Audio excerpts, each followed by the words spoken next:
Hello and welcome everybody to Game 2 of Polt vs. TSLPolt from the ASUS ROG Assembly, Winter 2012. Spawning in the top right position, our winner of Game 1 from TSL, we have Polt. His opponent spawning in the bottom left position as the blue Terran from Team Slayers, we have SlayerSTaeJa.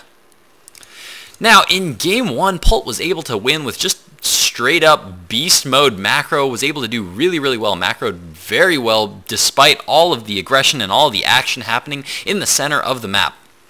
Game 2 is going to be here on Korhal Compound, and this map is a map that I like quite a bit. This is one of the new maps that were added to the Blizzard map pool very recently. And the reason I like it is because it's a two-player map. You always are forced into these cross-spawn positions, and the order that you take the bases is just really natural, really simple, really easy on this map, almost like dual sight. From your main, your natural is a pretty easy base to take. It's got this choke that you can defend quite easily.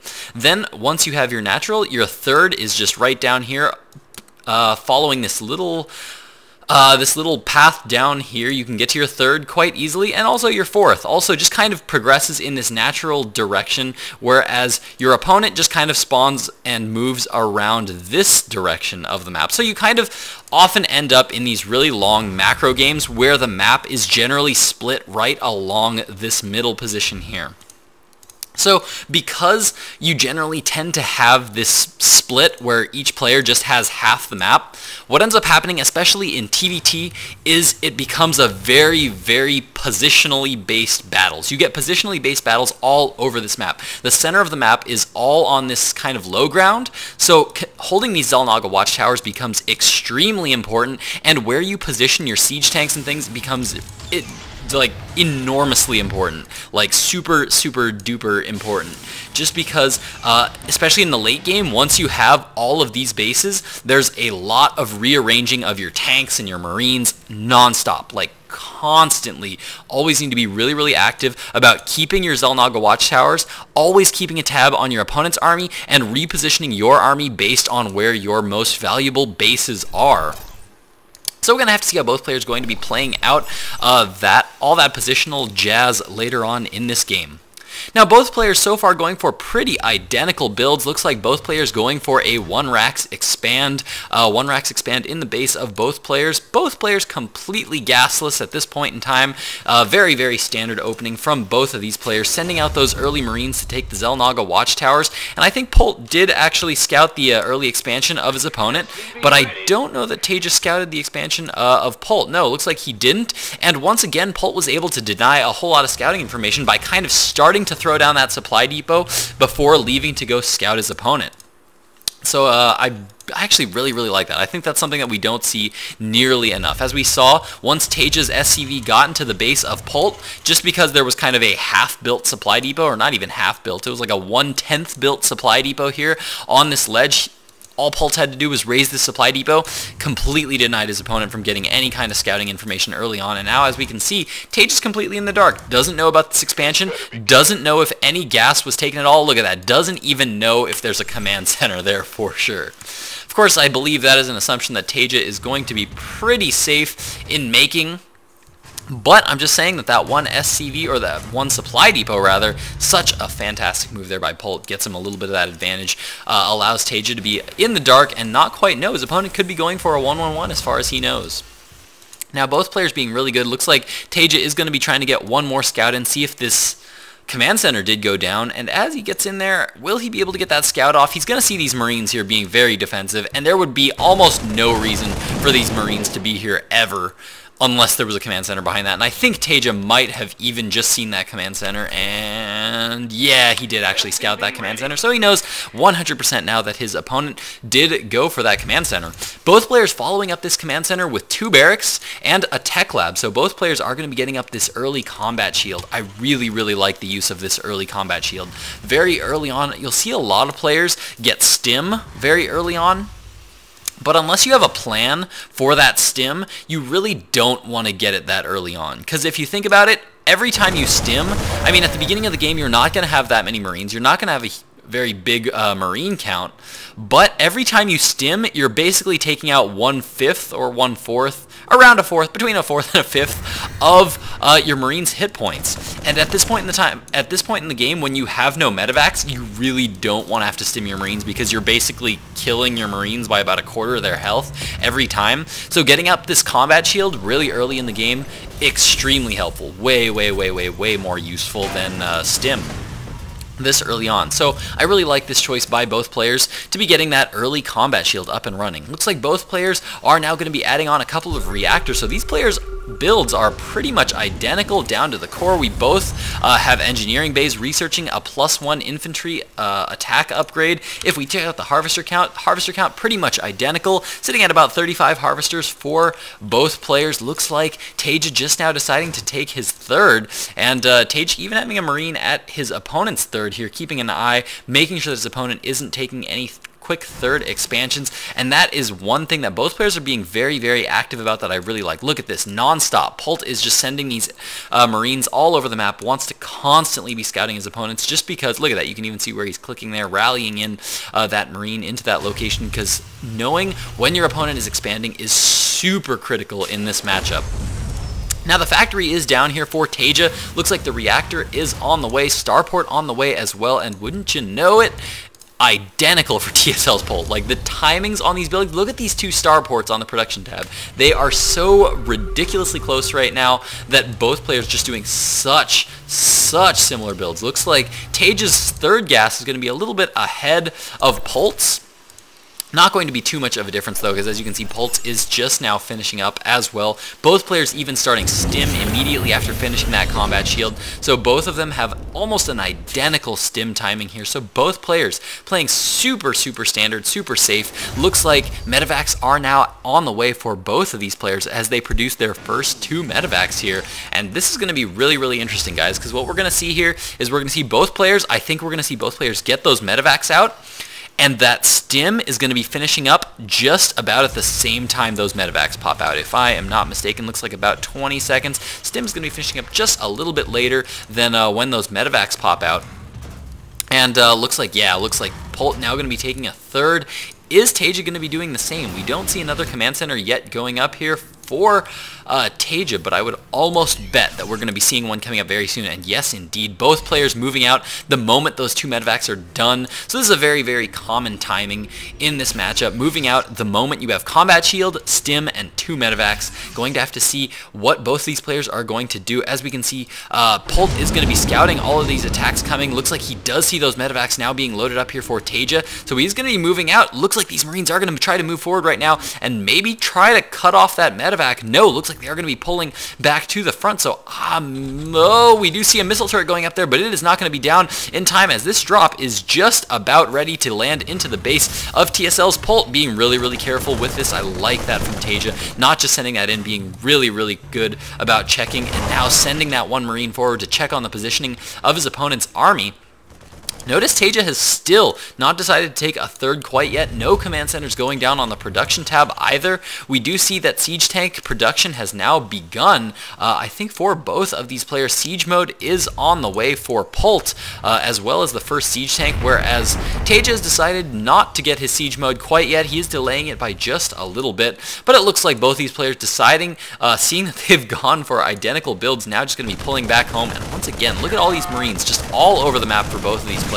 Constantly scouting, checking for expansion timings.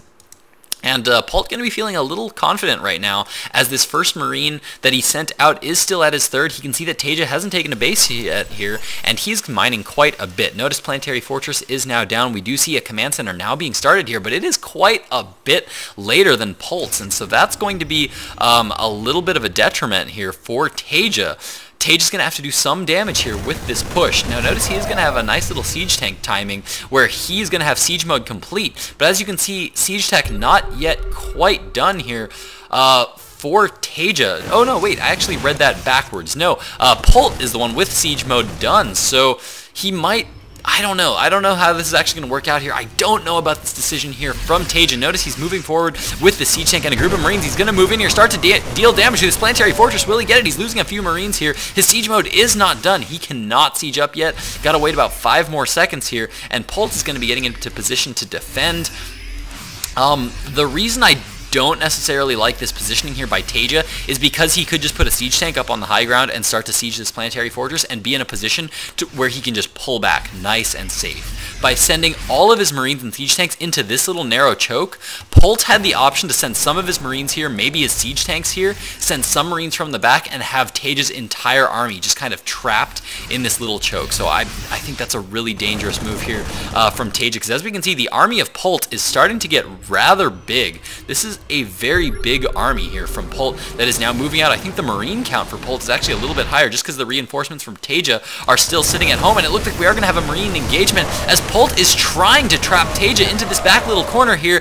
TSLPolt has managed to siege up on the high ground. He is now sieging that base there on the low ground, but look at this. Polt has completely trapped this army in, and in the meantime, Polt is going to be able to rally more forces here more quickly than TSLPolt, and these siege tanks are starting to get so many shots off on these marines. As we can see, Polt in a fantastic position holding the army of TSLPolt in, and how is TSLPolt going to be reacting to this? Yes, he is sending reinforcements from the back. He's going to be able to take the high ground, but needs to be very careful because all of these siege tanks are sieged up here for TSLPolt. Both players have a +2 infantry attack upgrade on the way. Both players currently sitting at 1-1 on their marines, so absolutely identical builds, but TSLPolt did manage to squeeze in a few Vikings here, so he's going to have the air dominance in this matchup, which is going to help him tremendously here.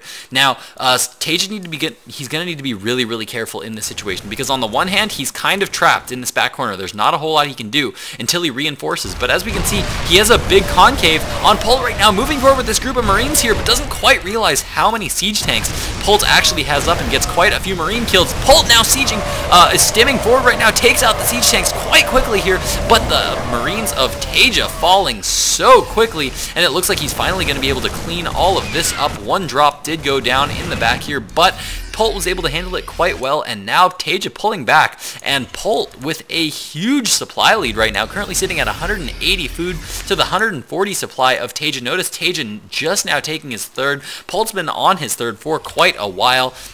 And as we can see, that is reflected in the harvester count. 64 harvesters currently to the 57 of TSLPolt. So TSLPolt is in a little bit of a disadvantage right now. He's down in workers. He's been mining a lot less on this third base. Polt's got the bigger army, and Polt is now deciding to move out with a good number of siege tanks, quite a few marines moving out, getting ready to take his fourth base, even throwing down this sensor tower to watch the front of his base.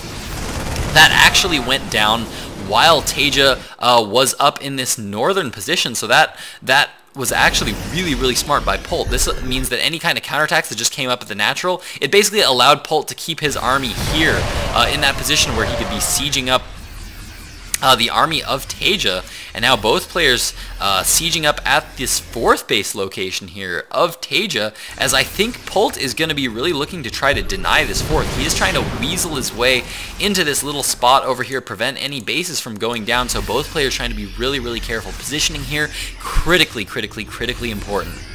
One thing I would like to note, though, is look at this marine placement by Polt. He's got marines all over the place. He's got marines on the watchtower. He's got them along all these major attack paths because the bulk of his army is down here right now. Because the bulk of his army is down here, he's not going to be able to defend here. So at the very least, he needs to have vision on the left side of the map. So that's what he's doing. He's keeping marines over there to watch for drops while he continues to try to pressure his opponent. But TSLPolt has managed to macro up an army up to 200 supply. As we can see, 3-3 is on the way for Polt. Currently, he is sitting at 2-2, is 3-3 on the way. We do see +3 infantry weapons just now being started here by TSLPolt. So as we can see, Polt is ahead in the macro game right now. He's even taking his fourth base behind this, but it looks like TSLPolt is going to be going for a fairly sizable counterattack here, and Polt knows it is coming, and this is going to force him to pull back right now. Might even deny this command center. Yeah, it looks like there's going to be a cancel on that orbital command as he's now pulling back, and it looks like TSLPolt is actually going to be able to take out that fourth, and he is now just going to pull right on back home, and look at that, starting to take a fourth command center of his own behind that, just because now he knows that he's pretty much, he can at least become even on bases from his opponent right now, and Polt trying to pull back right now. He knows he stayed at this southern position for just a little bit too long, gave his opponent a little too much time to be able to go for a big counterattack there, but now TSLPolt is on the high ground. This is not the best position here for Polt, as TSLPolt currently has air control. Because he has these two Vikings, he's got air control, he's got the Xel'Naga watchtowers, and with all these siege tanks on the high ground, he's going to be able to do quite a bit of damage to Polt. So Polt does not want to fight with his opponent up on the high ground, so it looks like Polt now just going to be pulling right on back home, and Polt trying to get a good angle on his opponent, pulling around the back. All of his Marines are stuck behind the siege tanks. Not good positioning here from Polt, but TSLPolt's siege tanks are a little bit too far back for him to actually want to engage this right now. So both players kind of in a precarious position. Fourth now coming up here for Polt. TSLPolt getting up his as well, not going to be trying to take it, and ooh, Polt actually taking another base over here. Love that expansion there by Polt, particularly because he knows that he's got the army of his opponent here on the left side of the map, but it looks like TSLPolt is actually going to be repositioning his entire army, realizing that Polt's entire army is protecting this base here. Gonna try to cut right down the middle of the map and try to cut off Polt from his natural expansion, and it looks like he's gonna be gearing up to siege up quite a few units here, and Polt trying to get into position, and oh, TSLPolt needs to be so careful with these Marines right now, because these siege tanks as well as this planetary fortress are making quite a nice little choke of death here for these Marines. If he tries to focus, bring all those Marines down there, I'm actually curious to know if he has much vision there. It looks like no, he does not, but he does spot the command center going down there for Polt. And now he's going to be loading up quite a few medevacs, and oh, this is going to be a huge drop going down into the main. In the meantime, there is a drop going down in the southern expansion at the main of TSLPolt, but there is a huge number of Marines being dropped in the main of Polt as well. Will both players be able to defend? This is such a nutty game. +2 tank attack. I cannot even think of the name of it right now. There's too much action going on right now as so many Marines are being taken out on both sides of the map, but Polt is actually losing a whole lot of production here as there are siege tanks sieged up on the lower ground. It looks like both players losing a ton of production right now. Vehicle weapons, that is the word I was trying to think of earlier. +2 vehicle weapons was not canceled there by SlayerSTaeJa, so he did lose it, and now TSLPolt, I think, is going to be able to clean up this attack, but there are still so many Marines in the base of TSLPolt as he's doing so much damage to the production of Polt, and that is actually a fantastic attack here by TSLPolt as he was able to just do so much damage. This is going to have to force Polt to remake a whole lot of production. And it looks like both players now have a fourth base now going, but I think TSLPolt still has quite a bit more production than his opponent. A lot of his barracks were here down on the low ground, so he's still got quite a few barracks, whereas it looks like Polt might have actually lost quite a few barracks there. He's going to need to rebuild them quite a bit, but he doesn't really have the time to do so right now because the siege tanks of TSLPolt are still at the front of Polt's base. Polt now having to pull SCVs to repair that planetary fortress, and oh, I love this move here by TSLPolt. Moving up the left side of the map says, as long as I'm putting all this pressure over here, I'm going to try to send small numbers of groups to the left side of the map to see if I can defend, and Polt realizing the weakness that this base is super critical. It's super critical that he defends this base right now, and it looks like both players are going to be sieging up right now as Polt is moving in with a good number of Marines, does manage to clean up that army, but there is still a good number of siege tanks that are now being loaded up into the main here for TSLPolt.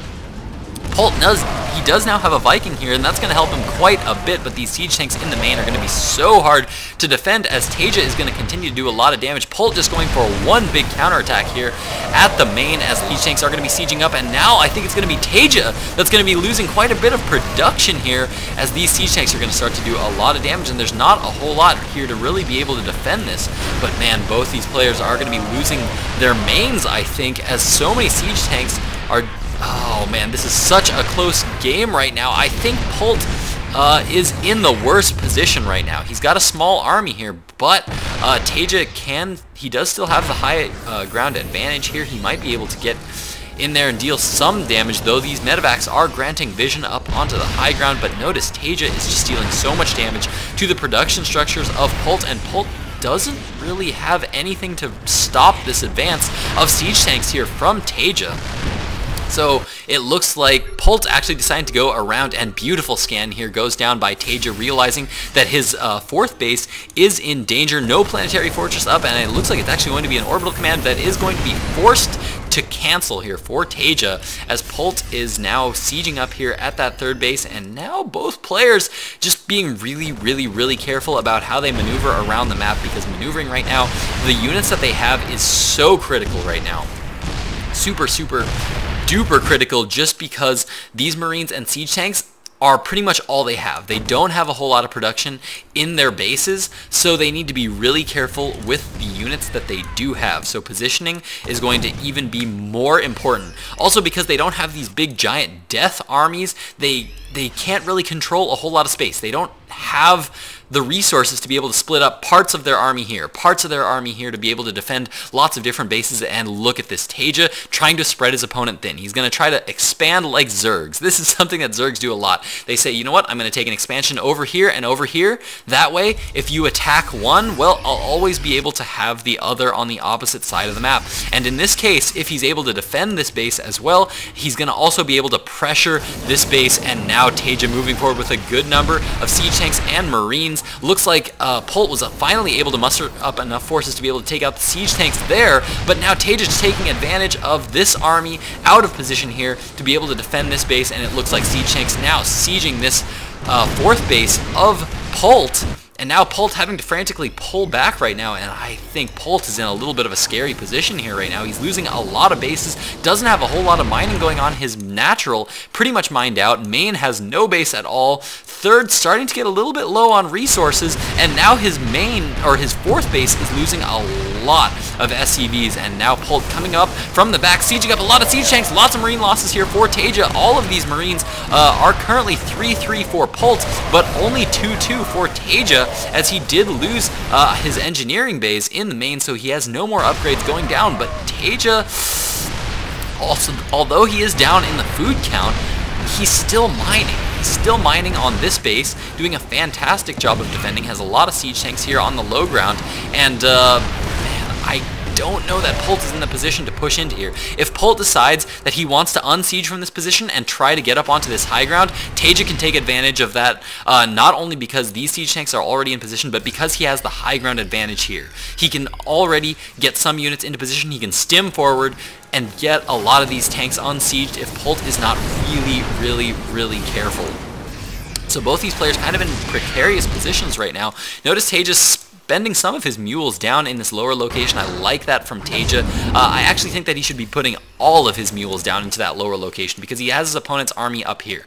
This is the base that's currently in danger, and he's got a lot of SCVs mining on it, so he needs to get all the resources that he can from these resources. And oh, it looks like all of these siege tanks were finally caught out of position here for Polt. TSLPolt wasn't really able to get those siege tanks at all, and it looks like Polt take full advantage of the fact that those siege tanks were kind of just stuck out there in the middle of nowhere, but the base did finally go down, and Polt just doesn't have a whole lot of mining going on, and I think we're going to see TSLPolt starting to get higher and higher in the food count. Now Polt is starting to creep these siege tanks forward right now, but the siege tanks of TSLPolt are in such a good position right now, and Polt is going to be forced to pull back. I think he's going to continue to try to keep these siege tanks here for a little bit to continue to defend, and oh, one Marine comes in for Polt at this base right now and denies this expansion as well. So now neither player is mining pretty much at all. Both players are just kind of mining the remnants of their third bases, but there's not a whole lot of mining going on at either base, so both players in a little bit of trouble, but TSLPolt is in the supply lead. Let's check out the units tab right now.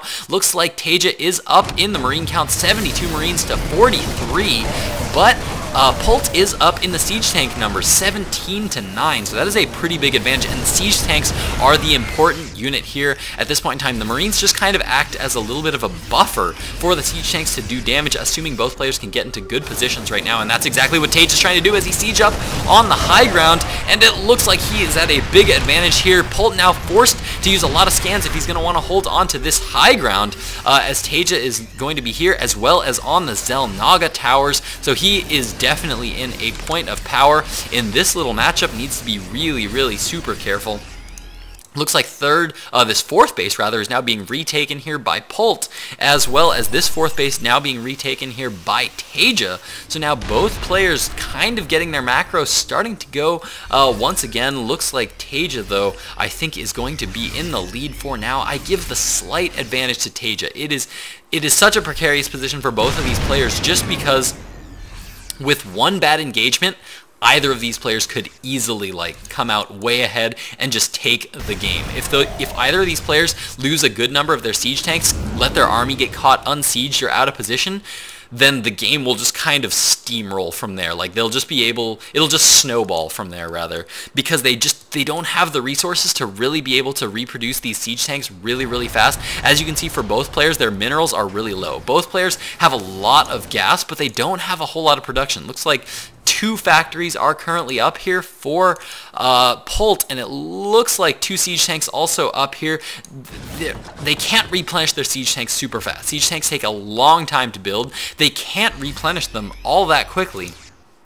So they're not going to be able to do that, and they're really starved for minerals right now, as a lot of their minerals are being poured into getting a lot more marines up, and oh, it looks like Polt is trying to get up onto this high ground, but his marines are stemming forward there a little bit early, managed to get a lot of marine kills with these siege tanks. SlayerSTaeJa did have this siege tank still well in position to be able to defend his natural here. Love the positioning of that siege tank, but it looks like there's a drop going down at the 3rd right now for SlayerSTaeJa, as he's going to start to focus down that tank. If we check out the workers killed count, how many workers have both of these players killed? Good lord, 41 workers killed to 29. SlayerSTaeJa is currently up. If we check out the harvester count right now, both players have just lost so many workers, 27 harvesters to 34, currently favoring SlayerSTaeJa, as both players continue to just maneuver around the middle of the map and try to get a good position on each other. It looks like both players now cutting back. I love this. Both players constantly scouting the other's army, constantly scanning, throwing down scans non-stop, and constantly repositioning their map, their armies rather, moving from left to right, depending on where their opponents are, making very smart decisions on, whoa, didn't mean to pause there, but both making very smart decisions based on, well, my opponent's army is here. Do I now send a lot of my army here to go for a big counterattack, or do I send the bulk of my army here to defend? Do I drop over in the left side of the map and send the majority of my army to the right? There are a lot of these big decisions that are extremely important in this late game matchup. The Viking count is also another thing that is so critically important right now, because the Viking count gives you air control, and air control is what gives you the siege tank advantage. It doesn't matter who has more siege tanks if you have air control. You can have less Vikings, but Polt right now is actually in a position where, because he has these Vikings, he's going to be able to slowly march some of his siege tanks forward, because his siege tanks technically have more range than his opponent. But a small group of marines are stemming forward right now for SlayerSTaeJa, gonna once again start to focus down all the SCVs at this base, once again cutting out on a lot of the production here of Polt. It looks like he's even going to be able to catch that siege tank almost for free, and it looks like Polt is in a good position to completely stop any mining going on at this base, and he's continuing to deny any mining going on, and TSLPolt actually not doing too hot right now. SlayerSTaeJa has maxed at 200. He's continuing to mine more and more at this base right now, in a fantastic position, transferring lots of workers here. 34 harvesters to 22 in a really good mining position right now. So from an economic standpoint, he is in a good position, but there's still a good number of siege tanks out for Polt, and like I said, he does currently have the air advantage, but he's going to need to make something happen here. He doesn't have a whole lot of SCVs mining. He is not fully saturated at this main. Notice this 3rd is quite oversaturated. Both players still just not really having a whole lot of opportunities to make more production. Both players are just kind of utilizing the production that they have right now, just because they don't have a whole lot of mining going on right now. This is a completely positional based game at this point in time. Both players have to make super important decisions as to where they're placing their armies, and look at this, SlayerSTaeJa deciding to leave a good number of his siege tanks here, but he's going to be sending a lot of his marines here to this northern expansion and catching a lot of Polt's siege tanks off guard there. One scan goes down, one stim goes down, and SlayerSTaeJa is able to take a good number of Polt's siege tanks out, and now he's going to be once again denying this 3rd base, meaning that Polt is pretty much not going to be mining on any base at all. The orbital command is going to go down, and that is going to be a huge loss for TSLPolt, and now Polt pulling back all of his marines to try to defend here, but the marine count for SlayerSTaeJa is just a little bit too high. A couple of siege tanks here is going to make such a huge difference in this fight, as SlayerSTaeJa gets the big concave here, stimming forward, and TSLPolt is going to GG out of Game 2. SlayerSTaeJa is going to be tying it up, meaning that we are now going to be jumping into a Game 3 Holy cow, ladies and gentlemen, this was a ridiculously long game. That means we are going to be going into Game 3 of TSLPolt versus Polt to see who is going to be taking the game and moving on into that round of 8. So stick with me, guys. Game 3 of TSLPolt versus Polt from the ASUS ROG Assembly Winter 2012 coming up in just a moment.